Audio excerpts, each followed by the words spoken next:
So welcome to the Graduate Diploma in Immigration and Citizenship Laws January 2025 Information Session webinar. This is going to be a webinar that is geared towards our current admission cycle, which is for January 2025 start dates. Our application is open now, but this is going to help individuals who are thinking about applying for our program to learn more about the program itself and to learn about the admission practices, the admission requirements well ahead of the application close date. This is just a quick update for those of you who are here looking for information about our September 2024 admission cycle. We are coming to the end of that admission review process. We're hoping that we're going to be getting out our notices very, very shortly, but there's no information for you aside from what I've just provided in this webinar. So while we appreciate your attendance, this is more geared towards individuals who are looking forward towards the January 2025 admission cycle. Here is our agenda for today. We're going to go through some Graduate Diploma in Immigration and Citizenship Law, or GDipICL highlights. We're going to talk about the history of the program, professional opportunities, courses, the delivery model, study plans, and tuition. And then we're going to specifically look at the admissions process. We're going to take a look at all of the admission requirements, including transcripts, references, the personal statement of interest, English language proficiency test scores, and I'm going to talk briefly about the access pathway. Throughout the admissions process, there'll be key takeaways for each of those elements, and then we'll spend a little bit of time talking about January 2025 specifically. We will open up the Q&A at the end of this session, so hold on to your questions until I've gone through the entire presentation. I've got Valerie here, my admissions assistant, to help answer questions. We will get to the Q&A later on in this presentation. We have some very specific rules about that. Let's begin our session, though, with our land acknowledgement. So Queen's University is physically situated on traditional unceded Anishinaabe and Haudenosaunee territory, as well as I am located here in Kingston, Ontario. We continually do the land acknowledgement at the beginning of all of our webinars because it is extremely important to acknowledge the Indigenous peoples who came before us and the atrocities that have been committed against them that are still coming to light to this day. We want to continually focus on indigeneity at Queen's, supporting our Indigenous learners, our faculty, staff members, and the community at large. Now more than ever, they need our support, and we want to continually focus on that in every endeavor that we do here at Queen's. If you want to learn more about indigeneity at Queen's, review the websites for the Office of Indigenous Initiatives and the Four Directions Indigenous Student Center. For anybody who self-identifies as an Indigenous learner, there's lots of fantastic resources for our students available at those two organizations on campus, as well as for virtual students as well, of course. Just a bit of a brief introduction. This is me. I'm Don Ames. I'm the manager of admissions and recruitment for the GDipICL program. I've been doing this now for 6 full admission cycles, so lots of experience, expertise underneath my belt. Hopefully the information I provide to you today will give you exactly what you need to know about the admissions process and resolves any questions that you may have. But if you have anything that stems from this presentation, of course, we have our Q&A, and I'll provide our email address for our general admissions inbox so that you can ask us any additional questions moving forward. All right, let's go into our GDipICL highlights. So the GDipICL program began through an agreement between Queen's University and the College of Immigration and Citizenship Consultants, or the CICC for short. The CICC was doing some very large amendments and edits to the way that the education component was presented for individuals who wish to write their entry to practice exam to become a regulated Canadian immigration consultant. They put out a call for proposals for post-secondary institutions to provide an English language or a French language program, and Queen's University was the successful recipient of the proposal for the English language program, while the University of Montreal is offering the French language program. Throughout the pandemic, we were working on this program with a release of January 2021, so very early in the pandemic, but our intention was always to deliver this program entirely online. It allows us to serve a larger number of students globally as well, and to make sure that individuals who really wanted to become those RCICs, those regulated Canadian immigration consultants, had an education opportunity via a virtual program. Our program is really the only pathway for individuals to become eligible to write the EPE with the CICC. So again, it's that idea of anybody who's looking to become a regulated Canadian immigration consultant, this is your program in the English language. The University of Montreal is your French language option. Our program is also really structured around expertise and real world experience, which is why we have world-renowned instructors educating you in our program. Current RCICs, current lawyers, current legal professionals, people who have literally written the textbook that you're going to be reviewing in this program are educating you on immigration and citizenship law. It's a fantastic program. We're really proud of it. One of the things that we like to talk about in this section is what you're going to be doing post-graduation. The majority of this presentation is going to be geared towards admission and getting into the program and the program itself, but obviously we want to maybe kind of start you at the end up front here in this webinar by looking at what you're potentially going to be doing once you become an alumni of our program and graduate from the GDipICL. And the number one thing that we see really piquing individuals' interest in applying for our program is for that regulated Canadian immigration consultant designation. People want to become RCICs. They want to impact the immigration and citizenship law ecosystem here in Canada and abroad. They want to either do this through government work or policy work or just being an immigration practitioner. And this is the way to do it. Our graduates, as I've mentioned in the previous slide, are the only group eligible to write the entry to practice exam. We have an extremely high pass rate of the EPE, so we know that our program is working. And immediately completing the EPE makes you an RCIC-IRB. It enables you to practice immigration and citizenship law as an immigration consultant right away once you complete that EPE. So it's a fairly fast-paced program. It's a fast-paced process once you graduate to write the EPE. So prepare yourself to be thinking about what those career options are for you when you become an RCIC, if that is your designated path. Again, this is also a really great program with that focus on real-world expertise and entrepreneurship that we build directly into the program, because we know that a lot of individuals who want to become an RCIC want to also become their own boss. So this is a great opportunity for you to establish your own immigration consultancy practice.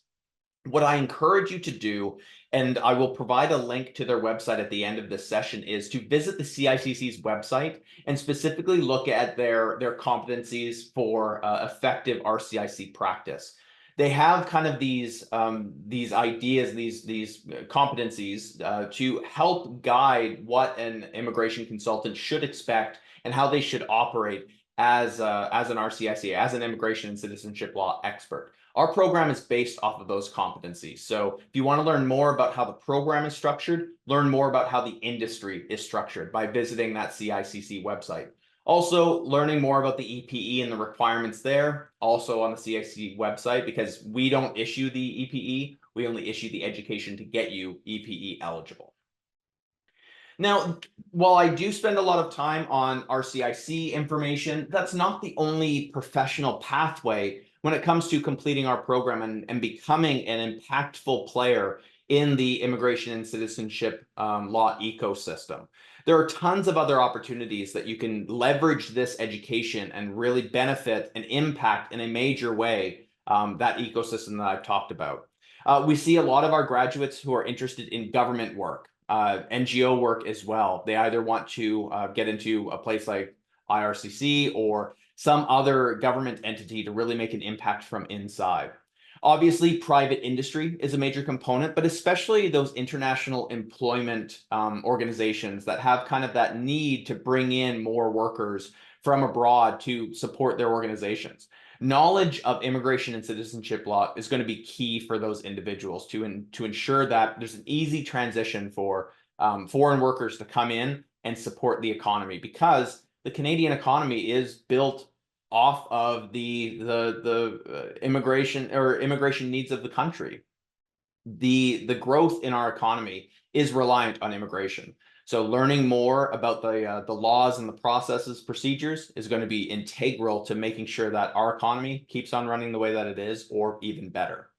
Obviously, policy development and implementation are huge factors. People who want to make this process better for future Canadians is really key, especially those who have gone through the process. We get a lot of stories with our program about people who have gone through the process and either had a very good time or a very bad time with it, and they just want to make it even better for future Canadians.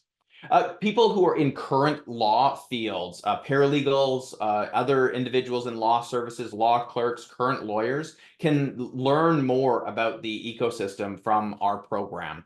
As well, human resources professionals, anybody who's going to be looking at employee retention and recruitment, labor relations, any of those factors where you need to know how to bring in workers to support your organizations, is going to be really key.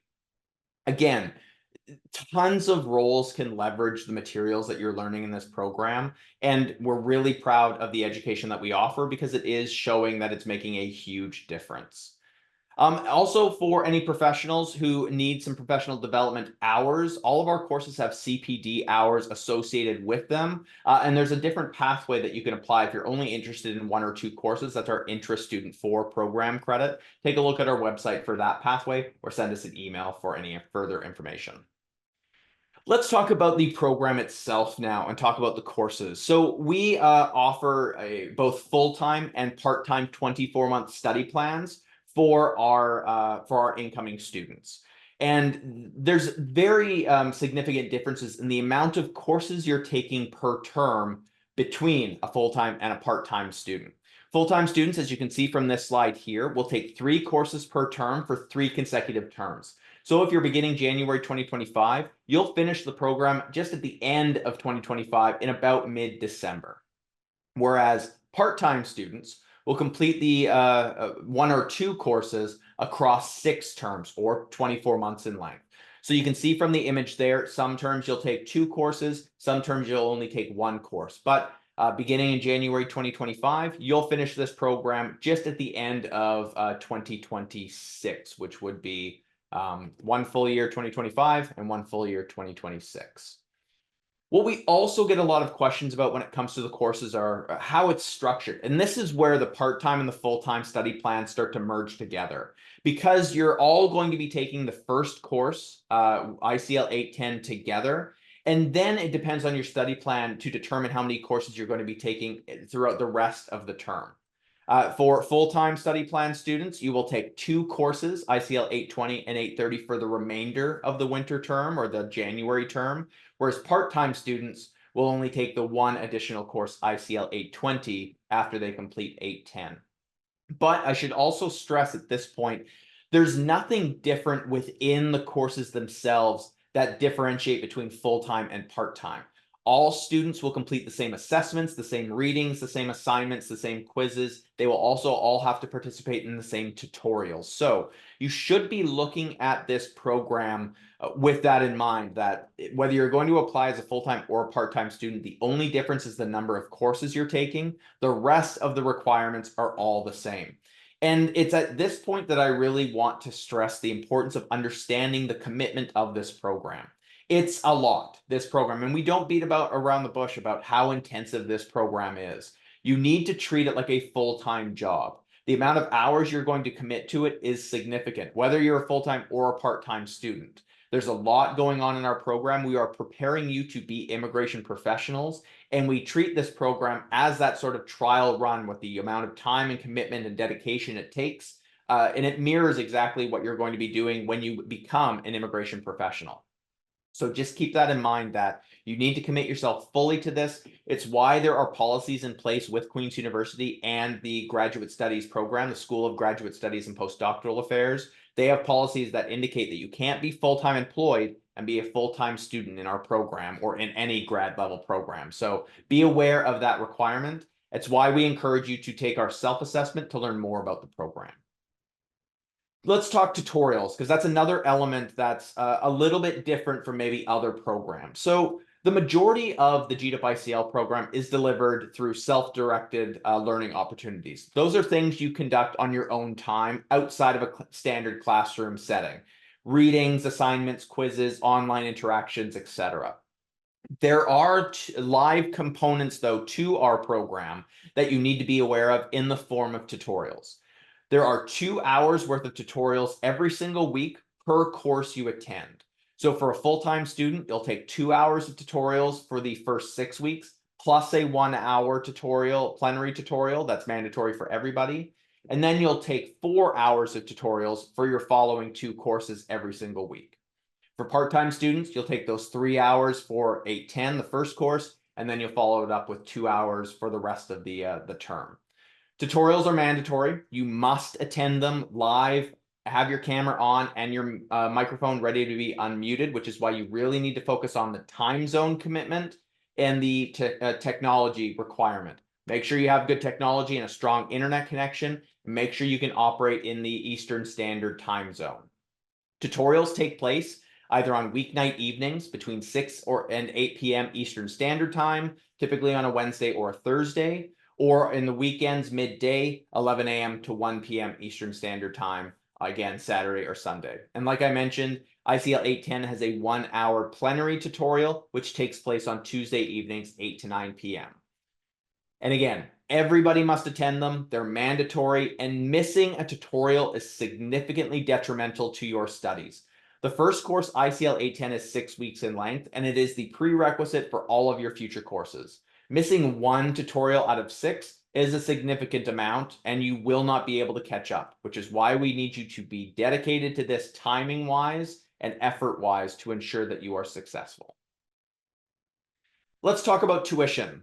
There is a one-time tuition deposit to secure your spot in the program when you are offered admission. It's $400. It is applied towards your tuition for that term. It is also non-refundable. So we want you to be committed to this program, not only with the understanding of what that time commitment is, but there is a financial component at the application process, in addition to the application fee that is charged by the School of Graduate Studies and Postdoctoral Affairs office. But when you get into the program, tuition is paid per term. You're not paying for the full amount of tuition, which is just under $16,000 for the entire program. You're only paying for the courses that you are taking per term. For full-time students, you will pay for 3 courses for the January term.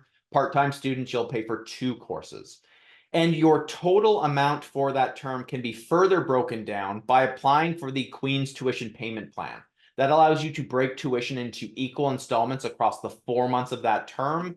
And the payment, I believe, it takes place at the 5th of every month for those 4 months.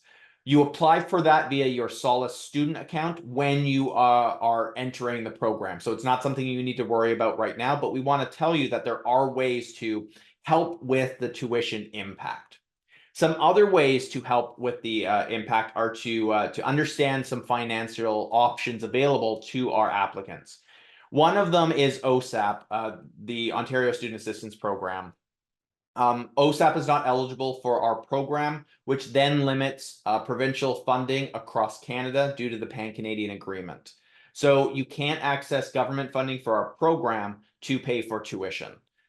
Full-time applicants to our program can apply for our GDipICL entrance bursary, which will support applicants who can demonstrate financial need. There are only a limited number of these available, so I encourage you to look for that application when you are applying for our program.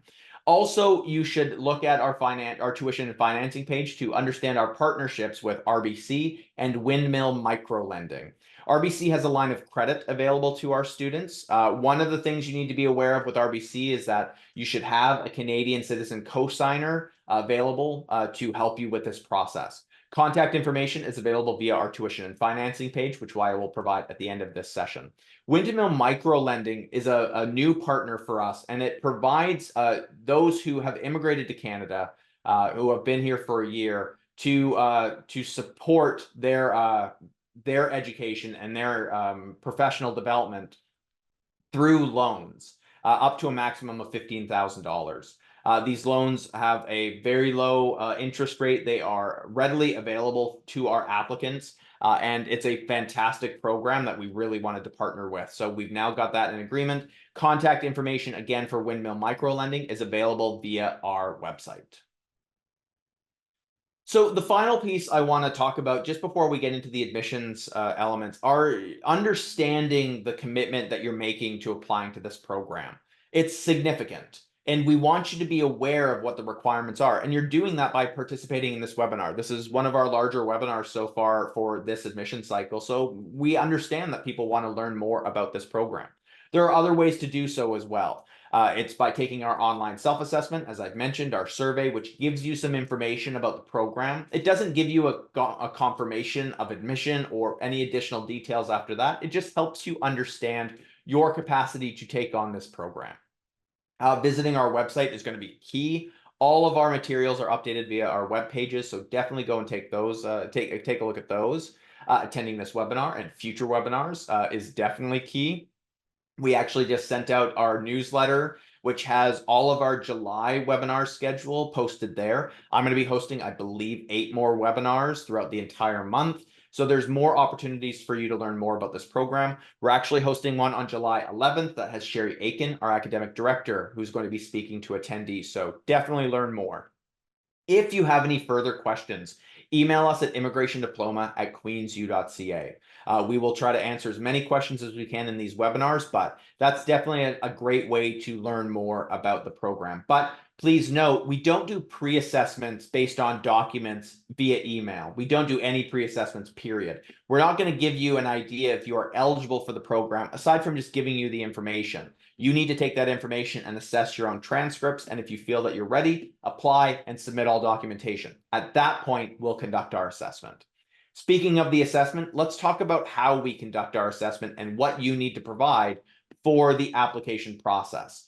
Now, we are just under a month into the current admission cycle for January 2025. The application will remain open for another month and a little bit until the end of day August 1st. So this is a prime opportunity to start preparing yourself for that application and get your documents in as best as possible. The first thing that we want to mention is something that every single applicant must provide, and that's transcripts. Specifically, transcripts from all post-secondary studies, either attempted or completed. Because for our program, the primary basis of admission is the completion of a bachelor's degree from a recognized university or equivalent institution, degree issuing, and having a B average in those studies. But we want to get a sense of your entire post-secondary career. And that's why we ask you to list everything that you've attempted and completed within the application. So what you should be doing is understanding your post-secondary career, jotting it down, and knowing exactly what you need to provide. So you need to list all of your undergraduate studies, your graduate studies, so master's programs, PhD, graduate diplomas, and all college or SAGEP studies. That's anything at a 2-year, a 3-year diploma, a graduate diploma, or graduate certificate. And you need to provide things that maybe you didn't complete. So maybe, for example, you started at an institution and you only did a year, and maybe you did well, maybe you didn't, but you then transferred to a second organization. So maybe you started at Brock University here in Ontario, and then you moved to the West Coast and you attended the University of British Columbia. You transferred some courses over to UBC and you completed your honors undergraduate degree there. We would need to see your Brock University and your UBC transcript, not just your UBC transcript. We need to see everything that you've done to contribute to the completion of your program. Some other things you need to consider providing are study abroad or exchange programs. So typically individuals may take a term to go abroad, do some study in Norway, Australia, China. It doesn't matter. It's a global opportunity for you. And some of those courses may return back to your home institution. But typically when we see those, we don't get grades when it comes to the transfer. So you're going to then have to provide that transcript as well. So let's say that same Brock to UBC student then did a term of study at the University of Sussex in the UK. We would now need to see transcripts from Brock University, UBC, and the University of Sussex. So again, filling out that entire post-secondary career. Also, any non-degree study. So say after you completed your UBC program, 10 years later, you decided to go to Athabasca University, an online university here in Canada, that you just wanted to kind of do a couple courses because you have this passion for lifelong learning. We would now need to see your Brock University transcript, your UBC transcript, your University of Sussex study abroad transcript, and the Athabasca University transcript, because all of those courses and all those grades contribute to our assessment of your entire post-secondary career. One thing to note, that equivalent institution component, we know that there are some organizations out there that are degree issuing and accredited to do so that aren't typically classified as a university. We will review those on a case-by-case basis, so just ensure you provide all of your documents for our assessment. The rule of thumb when it comes to providing documents is that if you've received credit from a post-secondary institution, documented on your application, and have the source transcript or transcripts available. Have everything available in English PDF format. Start gathering these documents now, or if you possess copies of them, have them scanned, high quality, black and white, both front and back, if there is information on the reverse side. Really, one thing to also note here, two things actually. Make sure you provide all of the pages of your transcript, all semesters, all years, not just the final year, not just a couple. If you are missing something, that will pause the admission review process for you as we wait for your entire documents to be submitted. Also, international studies are of course accepted for our program. We know that there is a huge international focus on our program, and we welcome individuals who have studied outside of Canada or North America. We have means to assess your transcripts based off of the Queen's GPA assessment. So make sure that you are including not only your transcript, but a degree or diploma certificate for individuals who have studied internationally. Here's an example of a transcript typical to what we see with our program. And now not might match exactly what you are looking for, which is why there are some key elements that are consistent across both domestic and international transcripts. Typically, it's a signature from somebody official with the Office of the University Registrar or somebody with your department or program.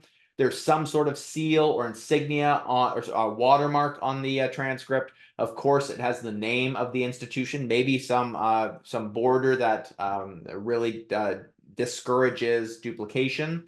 But what really is key is this section here. This section should be provided by every single applicant to our program via a page that covers all of your studies, or maybe an individual page per term.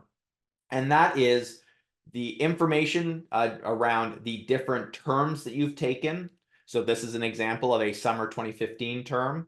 The courses that you've taken, including course numbers and names. And of course, the grades you've achieved in each of those courses and the credit allocation per course. So you can see here, this person took 3 courses in the summer 2015 term. They achieved an A, a C+, and a B+, and we have a credit associated with each of those courses. This is key. We need to see this from all of your post-secondary studies, whether it is a summary document, like a mark sheet, or individual pages of transcripts per term or per semester. Gather all these documents together, have them ready to go in English PDF format. And like I mentioned, for international credentials, make sure you have a degree or diploma certificate that outlines who it was issued to, your legal name, as well as the program and the degree conferral date, and some sort of official sign-off by an individual with the institution, typically a president or a principal, provost, what have you. Some documents we don't accept for the admission review process include printouts of an online student account. This is not something that we're going to accept for the process. Unofficial documents are typically not accepted by the School of Graduate Studies and Postdoctoral Affairs Office. You can see blazoned across there diagonally is unofficial. Also, photographs of transcripts. Don't take photos of your transcripts if you have physical copies of them. Go to an office supply store, a library. If you have your own scanner, scan them in high quality in black and white. We can't really utilize these documents because it doesn't give us enough information. It's a pretty poor photo. When you try to zoom in, it gets really blurry. We would have to then request an additional document upload, which is going to take more time away from our assessment. Also key to note here is that WES or third-party assessment documents are not accepted in place of official transcripts. So you need to gather all of your transcripts now. If you have a WES or third-party assessment, you can include that with your upload for our review, but it won't take the place of your transcripts. If you only submit this, your application will not be completed, and you'll have to provide these documents additionally. So some key takeaways for transcripts. Remember, all transcripts, all studies, all years. Include everything that you have or start acquiring the things that you don't have now. English PDF format is the key format for uploading with the application. If you don't have a transcript in English, you're going to have to get a certified translation sent to the School of Graduate Studies and Postdoctoral Affairs, or SGSPA office, on your behalf. More information about translations can be found on the How to Apply page that I'm going to provide at the end of this session. Again, no WES or third-party assessment documents in place of transcripts. If you've received transfer credit from any studies, make sure you have both where you achieved those transfer credits and where you earned those credits. So, for example, that Brock individual went from Brock to UBC. They received transfer credits. We need to see Brock, the originator of the credits, and UBC, where those credits were transferred to. Also, same with study abroad and exchange programs. Make sure you are gathering these documents now. However, one thing to note here is that our application process has a document deadline of September 1st. So the application will close on August 1st. But if you're still gathering documents, you have until September 1st to get them to us for the review process. So don't wait on the application. Get your application in by the end of day August 1st, and then upload your documents at a later time. All right. Now, while transcripts are one element that everybody needs to provide, references are also the second element that every applicant needs to provide. Every application must have 2 references, and there are 2 different types of references we accept: professional references and academic references. One thing to note here, all applicants must provide 1 professional reference. So everybody needs to have a professional reference with their application. Some applications will either then provide 1 academic reference or a second professional reference. Let's take a look at the academic requirement, though. Not every application is going to have to provide, or every applicant is going to have to provide, an academic reference. Academic references are only accepted from applicants who have studied in a post-secondary program within 2 years from the month of their application. So if you are applying next month, if you've done studies outside of the July 2022 timeframe, say you completed that UBC program in April of 2020, you will not be required to provide an academic reference, and we actually won't accept an academic reference from your application because it's outside of that 2-year window. You will have to provide 2 professional references. However, if that UBC program was completed in April of 2023, we will need an academic reference for your application. So you will have to provide 1 professional reference and 1 academic reference. So just keep in mind that 2-year window. Anything outside of that, at this point, it would be July 2022. You will not need to provide or cannot provide an academic reference, and you'll have to have 2 professional references. Anything from June 20 or July 2022 up until now, you will need to provide an academic reference from that most recent post-secondary study with your application, in addition to a second reference, which will be a professional reference. Let's talk about what a professional reference is and isn't for our program. A suitable professional reference is a current or former manager or supervisor, either from a domestic or international place of business, volunteer work opportunity, either full-time or part-time. It is also someone who identifies themselves as your manager or supervisor. It's someone who is going to talk about your abilities and can talk about your abilities in the workplace. It's someone who agrees to fill out the form. It's someone you've been in communication with. And it's someone that you're going to talk to about this process, confirm that they are comfortable being a reference, and that they will complete the documents once you submit your application. Who isn't a professional reference are coworkers, colleagues, friends, equals, peers, with no manager or managerial or supervisory duties revolved around your role. It's not someone who would not identify themselves as a manager or supervisor. Also, someone from another department, someone who has no real professional connection with you, is not a professional reference. Of course, no family members. You should not be providing family members for this process. Also, you need to make sure that it's someone who's going to provide the reference on your behalf. It's not someone who is kind of wishy-washy about agreeing to this. They are going to be your manager or supervisor. They're going to acknowledge that on the form, and they're going to complete the form in full. So really talk to your references ahead of time to find out if they're comfortable providing a professional reference on your behalf. Academic references are very similar. Replace manager or supervisor with a current or former professor, instructor, or TA, someone from a post-secondary institution within that 2-year window, someone who agrees to complete the form on your behalf, someone who will speak to your academic achievements and abilities, and someone who's going to fill out that form in full.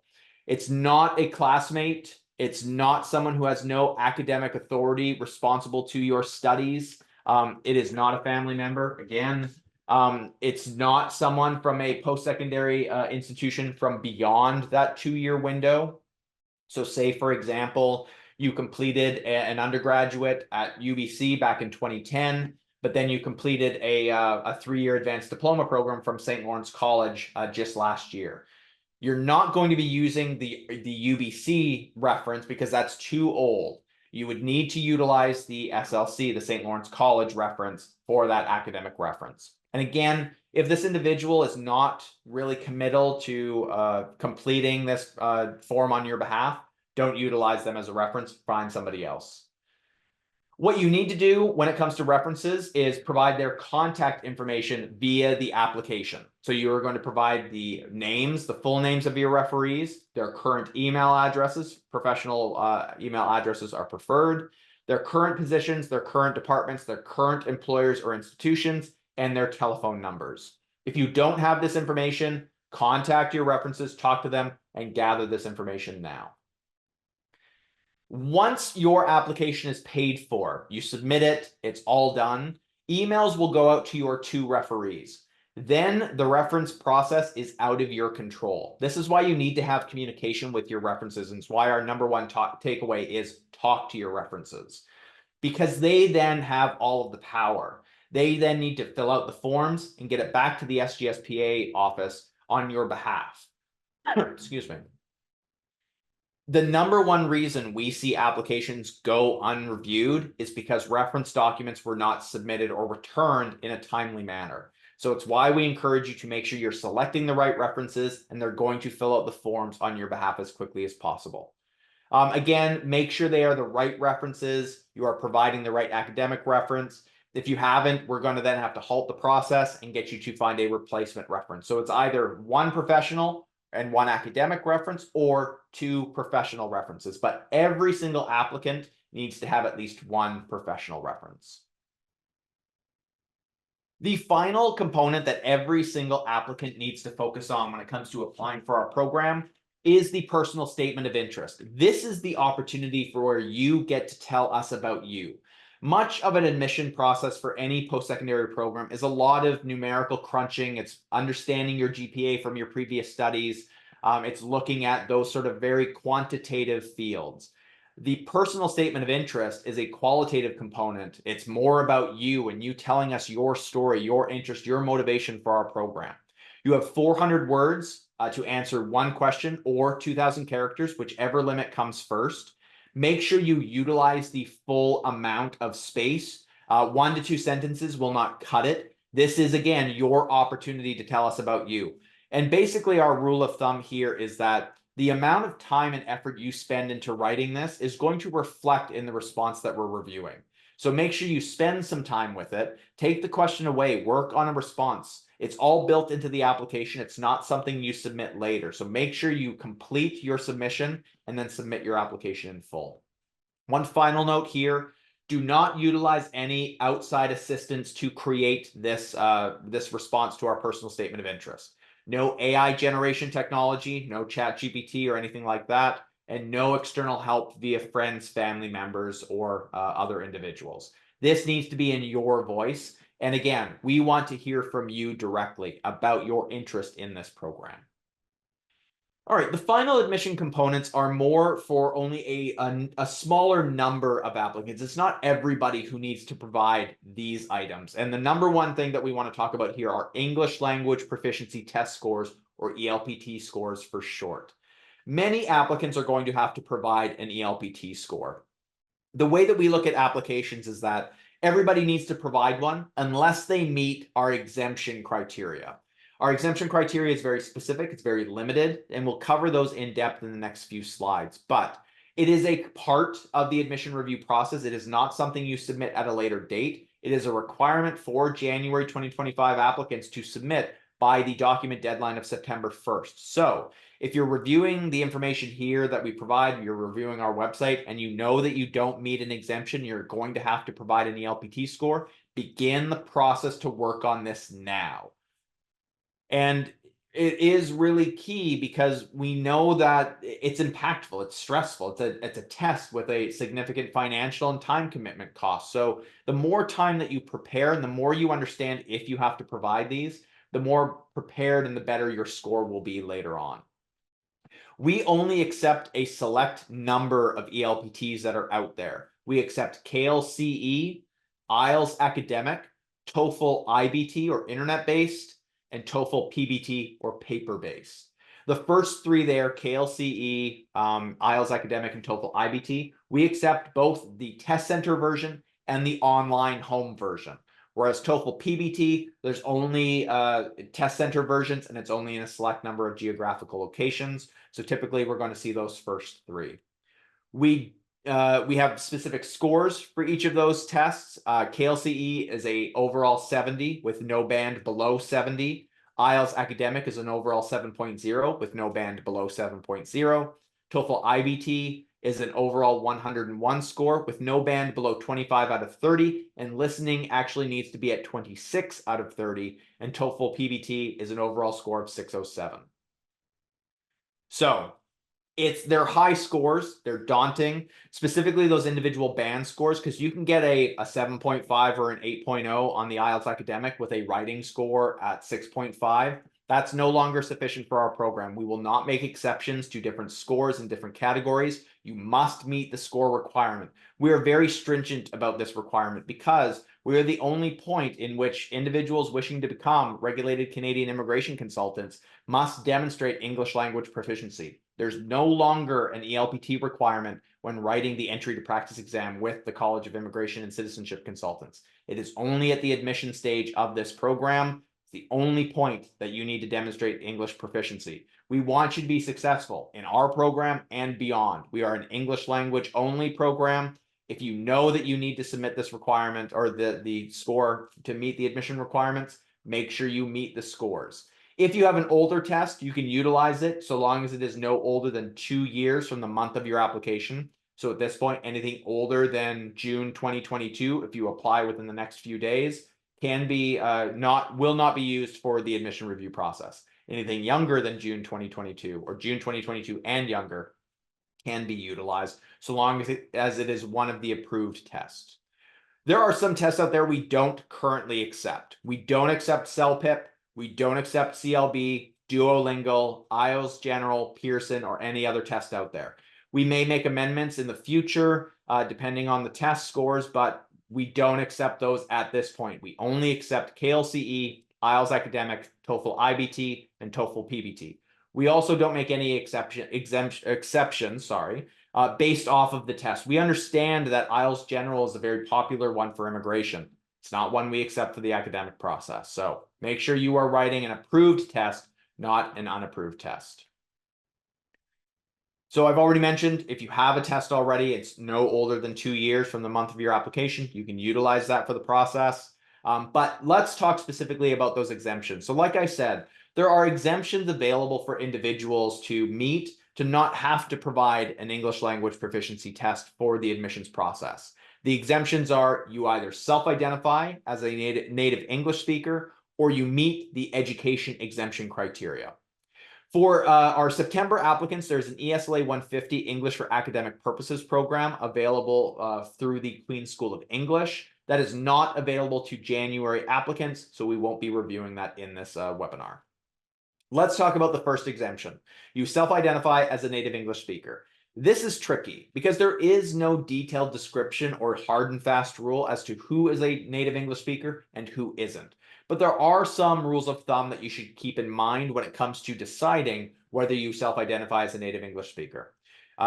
Things like you were born and raised in a country where English is an official language. You have used nothing but English throughout your education, elementary, high school, post-secondary. You have not taken an English as a second language course. Clearly, that would indicate that English is not your primary or native language. You have constant contact with English throughout your personal and professional activities. It is important to us as Canadians that individuals who come to this country are welcomed and are able to bring in their native and mother languages. We are a multicultural country. We want people to be able to communicate with friends and family members in their community in a dialected tongue, a language that they are comfortable in. However, for our program, we only deal in English, and we want you to be successful. So if you don't meet this requirement and you don't meet our education exemption, you have to demonstrate English language proficiency. One thing to note here, though, is that for any of our exemptions, our admission committee reserves the right to request an ELPT score from any applicant, even if you meet an exemption criteria throughout the admissions process. And we would contact those individuals if that's the case.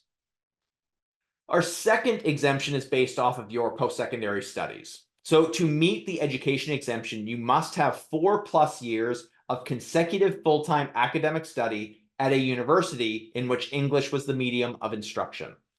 So let's take that down piece by piece, and let's look at those specific bolded sections. 4+ years.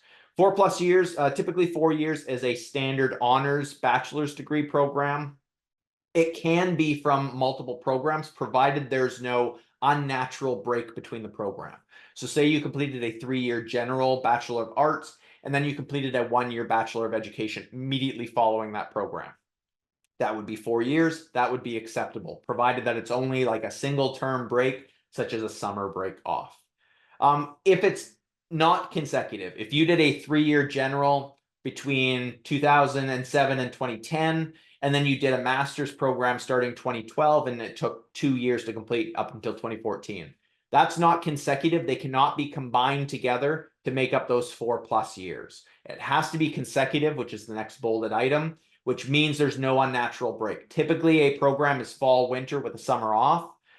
If there's a single term, if you completed your program in a winter term, you took a summer off and then started another program in the following fall, that's consecutive. Anything longer than that is no longer consecutive study. Full-time academic study is really key here as well. All of your terms, all of your studies must have been done on a full-time basis. Any drop to a part-time study plan no longer makes you eligible for the education exemption. At a university is another key component here. We don't take non-university programs into consideration for this exemption. English was the medium of instruction. That's integral. We need to know that your program was entirely taught in English throughout. The way that you do that is by providing documentation, which I'll cover in the next slide. You can upload that with your application, or you can have it sent on your behalf via the School of Graduate Studies and Postdoctoral Affairs directly from your post-secondary institution. So if you meet this exemption, or if you feel that you meet this exemption, you can select that on the application. And again, you need to provide those documents. Provide your transcripts, which demonstrates your full-time study, the years that you studied, as well as that medium of instruction letter. So that is a letter that indicates what the medium of instruction was. If you can, have it also state what your start and end terms were, years for your program, and that you were a full-time student throughout. This is an example of one. It's from the University of Calcutta. It's on official letterhead. It's signed by an individual with either the program or with the university registrar's office. And it indicates in this instance that the medium of instruction was English. It needs to be fleshed out there. Some transcripts do list this, but we may request a letter in addition. Also, one thing to note here is that this is a 2-year program for this letter, so it alone is insufficient for the exemption process. Hopefully, this person has had additional studies that they will also be providing to meet that 4+ years requirement. Some key takeaways here: if you don't meet an exemption, you must provide an ELPT score within the admissions process. So this might not be the admission cycle for you. Maybe you need to wait until mid-January of 2025 to apply for our next September 2025 admission cycle. And that gives you more time to prepare the ELPT score. If you're prepared now, though, apply and be ready to submit your official score to the SGSPA office. If your exemption is not approved, you will be contacted, and then you will need to provide an ELPT score for that admission cycle. There are no conditional offers provided. We do not wait until after the admission process to accept an ELPT score. It must be submitted within the admission review process. Make sure you have all of your documents ready, your transcript, and those medium of instruction letters. Also, make sure you are not emailing us to request an additional exemption on grounds that are not covered in this presentation. We will not be utilizing citizenship, geographic location, professional experience, or where you conducted your studies. Those are factors that we cannot and will not take into consideration for exemption. There's no qualifications to do so, and we will not accept any additional exceptions for the ELPT process. Really work on this now and know what is required of your application. The final point I want to make before we open up the Q&A is the access pathway. The access pathway are for individuals who may not meet the academic admission requirements. So that is, you completed a bachelor's degree, but you didn't achieve the B average, or maybe you attended some university studies, but didn't complete a bachelor's degree. The key here, though, is that you supplement that academic component with professional experience. And the only way to be eligible for the access pathway is if you have some university studies, as well as 5+ years minimum of relevant professional experience, either in the field of law and or immigration. So if you are a paralegal, a law clerk, someone who's been in an immigration organization for 5 years or more, you may be eligible for the access pathway. What you do in this case is you submit your resume or CV that's up to date and complete, highlighting all of your relevant professional experience via email after you submit your application. But within the application, you submit your special circumstances response, which is telling us why you were unable to achieve the required academic requirements for the program. What hindered you? What barriers did you face? What disadvantaged or discouraged you from achieving a B average or your undergraduate degree that hindered your process and your ability to qualify under the standard admission pathway for our program? So the resume is emailed to us. Make sure you include that application reference number. And again, you really need to stress in that statement what hindered you during your studies. The statement for the access pathway is not about what you are currently or what you may face in the future. We don't need to know what you are currently experiencing in your professional or personal lives that may hinder your studies. This is all about your past academic performance and experience, and that did not make you eligible based off of the B average with a completed bachelor's degree. Make sure you answer this question in full. You utilize the full space. I believe you have 200 words or 1,200 characters with this response, and it needs to be detailed. Again, the access pathway is not for everyone. You need to have those 5+ years of relevant professional experience. There are many professional fields that will not qualify you for the access pathway. Retail, healthcare, engineering, commerce, banking. Those are not relevant to law or immigration.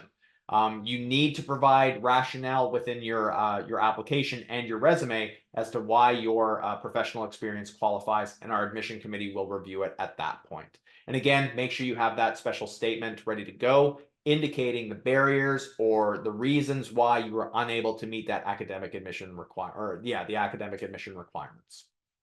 All right, we are going to open up the Q&A. I'm going to add something to the chat here, with all of our links to our websites, any registration for future webinars, the CICC's website, the SGSPA's How to Apply website. Definitely take a look at that, specifically the second drop-down, compile documentation.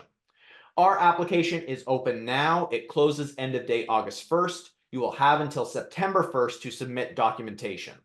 If you need to provide an ELPT, make sure you are preparing for that now, and only submit the documents that are requested or required. Don't submit additional documents that we don't need for the admission review process. Please note there are no refunds for the application fee, and you are only applying for the current term. There are no deferrals to future terms. You are only applying for January 2025 at this point. Oh, one additional thing, I encourage you to utilize the professional experience section, even if you're not applying for the access pathway. Let us know what you're doing professionally to help us with our assessment. All right, let's go ahead and open up the Q&A now. Some key things here in regards to the Q&A. You can upvote other people's questions so that we can see the most popular questions that are out there. Don't spam the question box. We want to hear one question at a time, and we will try to take them as they come. We know that this is a very popular webinar today, so we're going to try and get to as many questions as possible. We'll stick around a little bit after our 1 p.m. close time to answer as many as we can. So again, give it a thumbs up if you like that question and you want it to be read. If you spam, if you abuse the question, if you provide personal information, we may have to remove you from the webinar. We don't want to do that. We want to try and answer everybody's questions. So no email addresses, no current addresses. We're also not providing pre-assessments. It's not a, I have X, am I qualified for the program? We will not provide that information, not on grades, not on achievements, not on your professional experience. We'll give you some general information, but we're not going to provide any pre-assessments in this process. As we wait for things to come up, you can visit our website, immigrationdiploma.ca, or you can visit us on Facebook, facebook.com/QueensLaw GDipICL. All right, let's see what questions are coming in. Good afternoon as well to you. Is there any way to do a full-time program while you're working full-time? Is there an exemption on this? No. Our program is heavy. It is a lot of work. And there are regulations set out not just by our program, which we definitely do have in place, but also by the School of Graduate Studies and Postdoctoral Affairs. You cannot be a full-time employee and complete this program full-time. You have to reduce down your full-time commitment to ensure that you are successful in this program. It's a commitment. People who are interested in this program are thinking about that next step. They're thinking about other opportunities. You need to commit yourself to this fully in order to be successful. Somebody said that I was unable to attend the entire webinar as I was working with a client. Could I view the webinar recording, or do you have another webinar coming up? Excellent question. Recordings will be sent out to registrants later on by our marketing and communications office. There are also plenty of other webinars. The links that we've provided here in the chat, one of them is a Linktree link. I will be doing a lot of webinars here throughout the entire month of July. So make sure you are attending one of those webinars. I just realized the links didn't go to everyone. Now they should be available in the chat. Is there flexibility in taking courses when part-time is chosen? Can we choose a future terms courses if I can commit the amounts of time? Excellent question. The answer is no. These are set menus. Think of it as a restaurant. This is a fancy restaurant that you're going into that you don't pick and choose off the menu. You go in either with the idea that you are going to be a full-time or a part-time diner, and you are given the courses at the prescribed time that we've organized. There's no flexibility in what you take when and where. You have to take the courses as we've prescribed in the order that we've demonstrated. There's sound reasoning behind that. It is a progression. ICL 810 to 890 is a standard progression. There will be a little bit of flexibility in those summer terms for part-time students, but it's not like you begin part-time and then in a term you realize that you can take on more and remain as a part-time student. If you need to adjust your study plan, you can make that request, but it needs to be approved by our academic director. I've not been able to apply for the financial bursary on the website. Can you share a link to do so? I can take a look here to see if I can find that. Give me 1 second and I will provide that in the chat. Hopefully that doesn't mean that the bursary application is not available. If that is the case, I will talk with the Student Awards Office. Give me 1 second. I'm just looking for that now. Oh, yeah, it does look like there is an issue with the online bursary application. We will send that out. We will have it up and ready to go via the Student Awards page. I will actually get that awards page link for you. Just look for that in the upcoming days. and you will be able to apply. You don't need to have an admission decision to apply for the bursary. So that's why we encourage all of our January 2025 full-time applicants to apply for the bursary. This is the bursary link. It's going to open up Zoom here again.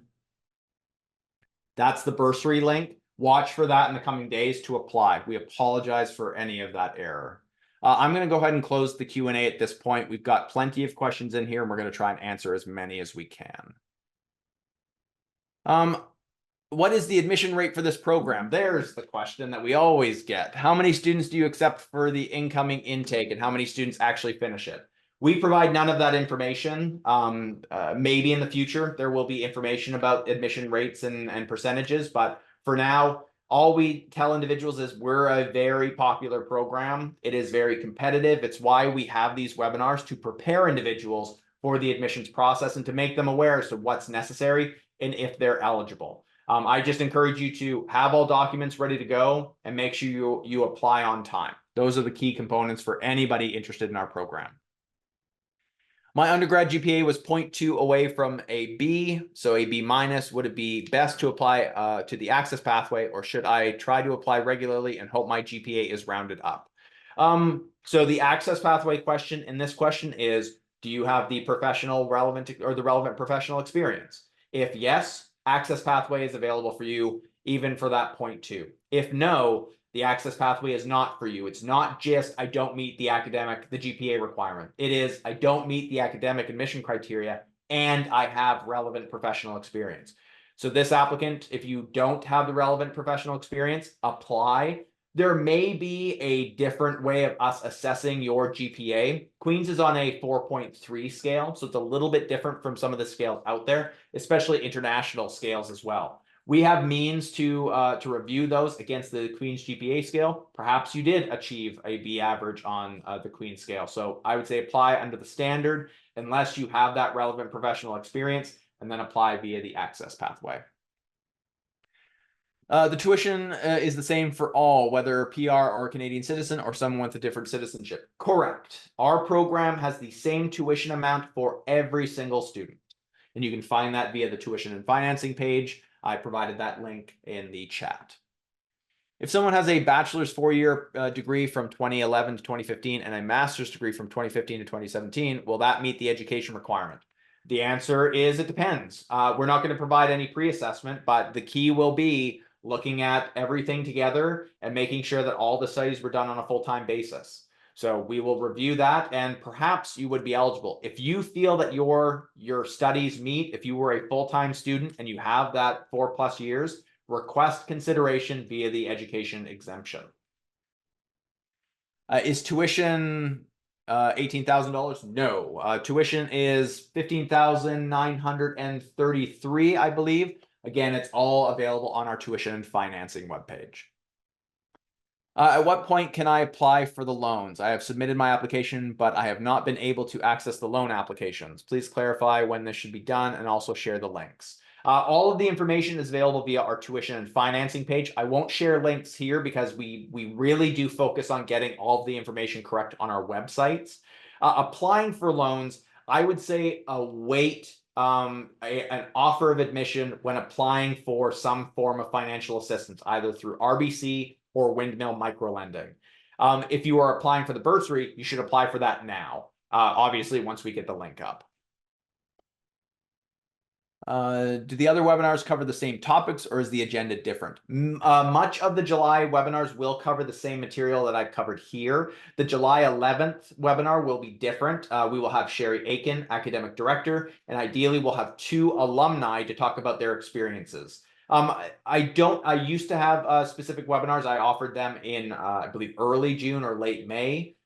Perhaps there will be 1 or 2 added late in July for specific information on transcripts and ELPTs or references in ELPTs or the access pathway. So just keep an eye out on that link tree or sign up for our mailing list to learn more.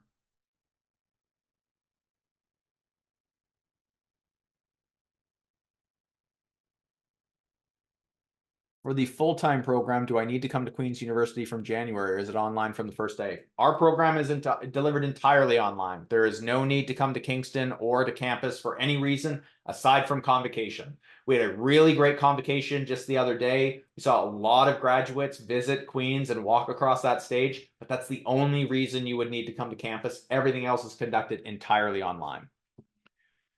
Approximately when would we know the results if we got into the program or not? Do we also get an email when we do not get accepted? Excellent question. For January applicants, we're looking at a late October, early November notification as to whether you got into the program or not, and we let everybody know.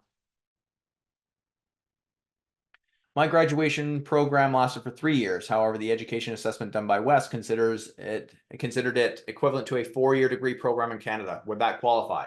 No, equivalencies are not the time spent in the program for the education exemption.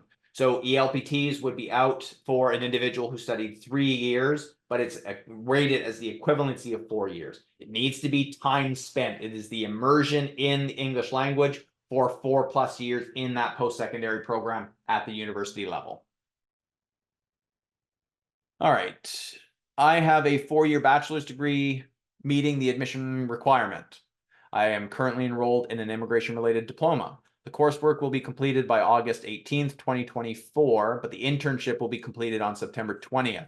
How can I submit transcripts for the program as the deadline for document submission is September 1st? Can I submit a partial transcript? So in this individual's situation, September 20th is getting a little bit beyond the document deadline. We would need confirmation that the only outstanding item is the internship, and you would need to, the institution would need to note if that is graded or not. If there's no grade, if it's just a satisfactory, unsatisfactory, pass, fail situation, we would be able to accept your partial transcript, and then you would have to provide a complete transcript to meet the conditions of your offer of admission, which would be that you've completed your program and can provide all of your transcripts. So you should be fine, provided that your institution within the transcript, so with an official letter that you can provide, indicates what the grading system is for an internship, if there's a grade or if there's no grade available. Does Queen's offer any meetings with an advisor for those of us not yet qualifying so that we ensure we stay aligned with the program? No, we don't have the capacity to be able to meet with the number of individuals who would love that opportunity. We would love to do it. It's just a capacity thing. We are the most popular graduate program on campus, and the amount of time that we would have to spend doing that, it's just impossible, which is why we focus on our website being the #1 place to understand the admission criteria and knowing what you need to do in order to meet the admission requirements for future. We're going to have this program for a long period of time with Queens and Queens only. You'll have some time to prepare yourself for a future intake. So learn what's required now and be prepared for a future admission cycle down the road. I have an ESL from Sheridan College. Is that accepted?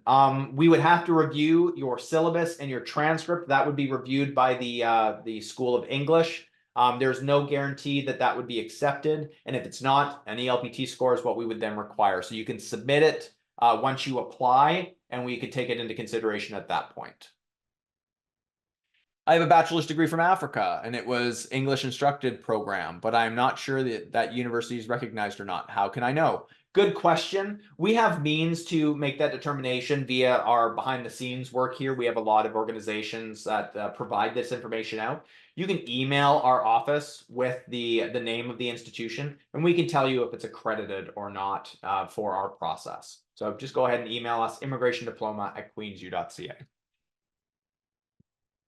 That is information we can provide outside of the application process.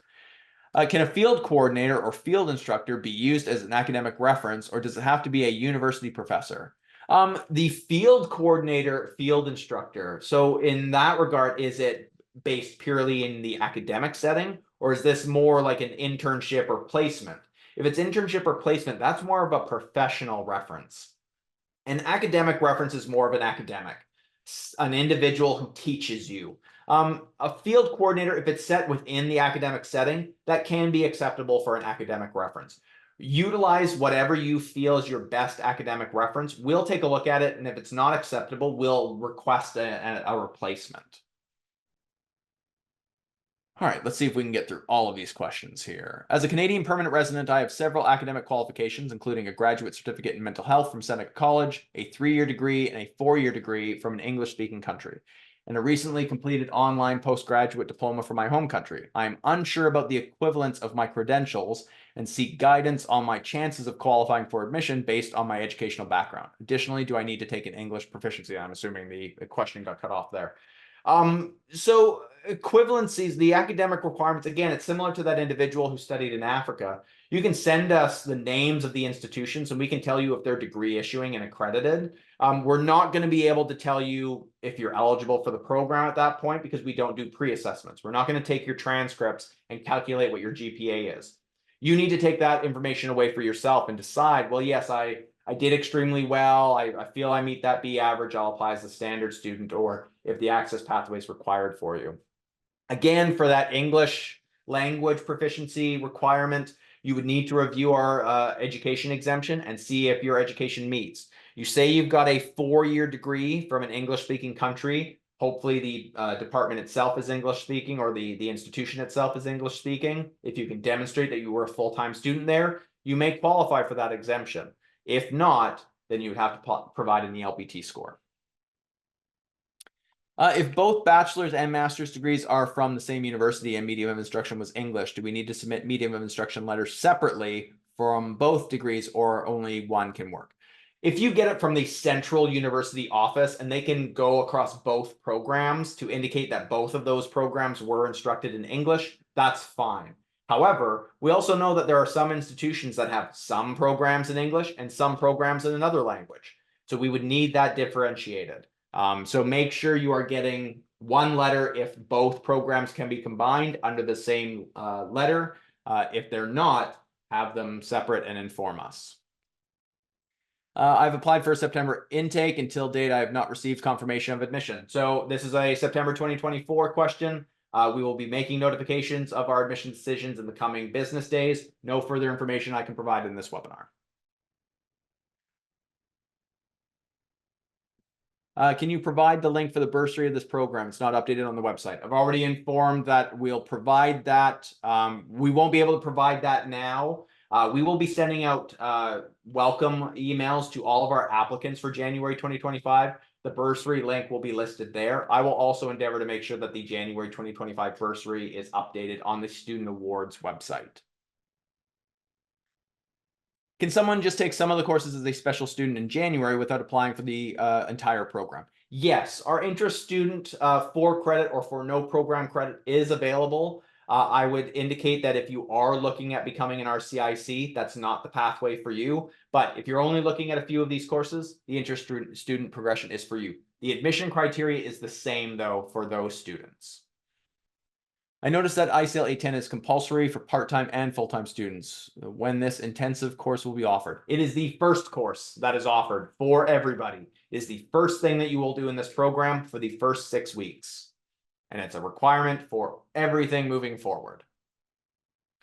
If someone missed the transcript submission due date due to an emergency, can this person submit it or need to apply for the next term?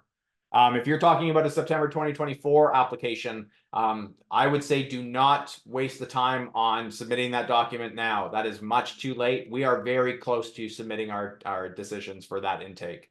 I would say prepare an application for a future intake. We understand that emergencies happen, that is the circumstance, but we are too far into the process at this point. You would need to look towards a future intake.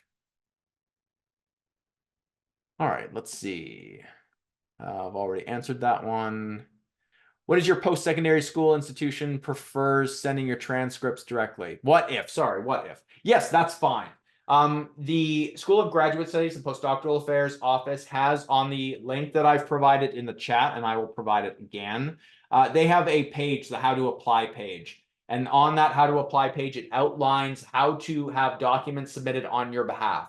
So if you have an institution, you've applied, you don't have the transcript, you list that on the application, and then you have the transcript delivered directly to the SGSPA office on your behalf by your post-secondary institution. Completely acceptable. The deadline is still September 1st, though, so make sure that they can get that process turned around very quickly. I have a 3-year higher national diploma from the UK. Does this qualify to apply for the course, or does it have to be a 4-year bachelor's degree? It doesn't have to be a 4-year bachelor's degree. However, we know that higher national diplomas are a little bit different than bachelor's degrees. So we would need to understand this, this education through your transcripts. But 3-year bachelor's degrees, 4-year honors bachelor's degrees are both acceptable for the admissions process. We know people do different things. But a higher national diploma, a little bit different. We need to see that specifically through your application. Could you please, I don't know that word, expatiate more on people with 2 years college diploma and have been providing immigration advice to advise to people from his home country through the information online and on the news, and now wants to get it done legally. So this individual's asking, they only have the college diploma level of credentials, and they're asking about the professional experience side of things. Providing information unofficially, you are helping family and friends, you are just keeping apprised of immigration news. Maybe you're working at an immigration firm that's not providing legal advice. They're not RCICs. The personal stuff is not applicable to the professional experience component. You're not getting paid for it. It's not relevant to our review. It has to be professional work that you're doing professionally, getting paid for in a professional setting. But unofficial or unlicensed qualifications are very, very tricky for us to provide real consideration for. So I think in that regard, this person should look towards completing a bachelor's degree, maybe even a 3-year degree. You could probably get some transfer credit from that 2-year diploma and just provide outside of the access pathway. Final question here for today. What are the admission requirements if I only want to do one course as an interest student, not planning for the completed certificate at this time? The admission criteria are exactly the same. We need to see your academic background. You need to have that B average. You need to meet the ELPT requirement. The requirements are exactly the same. You've said not interested in completing certification at this time. So that means it potentially could be something on the horizon. Again, we're just kind of reading into that sentence a little bit. This is the interest student pathway is not the pathway for those who wish to eventually become RCICs. A delay in your studies longer than 2 or 3 years. You have 3 years to complete your studies if necessary, but the typical program is 2 years in length. That's the 3-year window is about the maximum for being viable to complete the entry to practice exam. Anything longer than that, you're going to have struggles because your ICL 810 study will be so far back in your educational practice. And the interest student progression is limited to 1 course per term. And you can only take a maximum of 4 courses. So that's automatically 4 terms or a year and a third that you add on. And then you have to do the additional courses on top of that. So it's not ideal if you are ever thinking about the future graduate diploma. For a single course, though, completely acceptable, but we still need you to be admissible to the program based on the admission criteria outlined in this webinar and on our website. All right, gang, that concludes the entire webinar. Thank you very much for your participation. We know we ran a little bit long here, but we wanted to answer everybody's question. What I encourage you to do, visit the websites that I've listed, visit immigrationdiploma.ca, visit us on Facebook, sign up for our mailing list. Lots of great information there that we provide out via email. We just sent out our newsletter today, talking about our graduation, our graduates, a highlight of a current student, and some further information about the admissions process. Learn more in future webinars. Just educate yourself fully on this program and make sure that if you are interested in starting this January, you are applying by the August 1st deadline and you have your documents in by the September 1st deadline. Thank you again for attending. I hope to see you sometime in the future. Let us know if you have any questions, immigrationdiploma@queensg.ca. But in the meantime, we'll keep it there. Thank you very much for attending and have yourself a great day.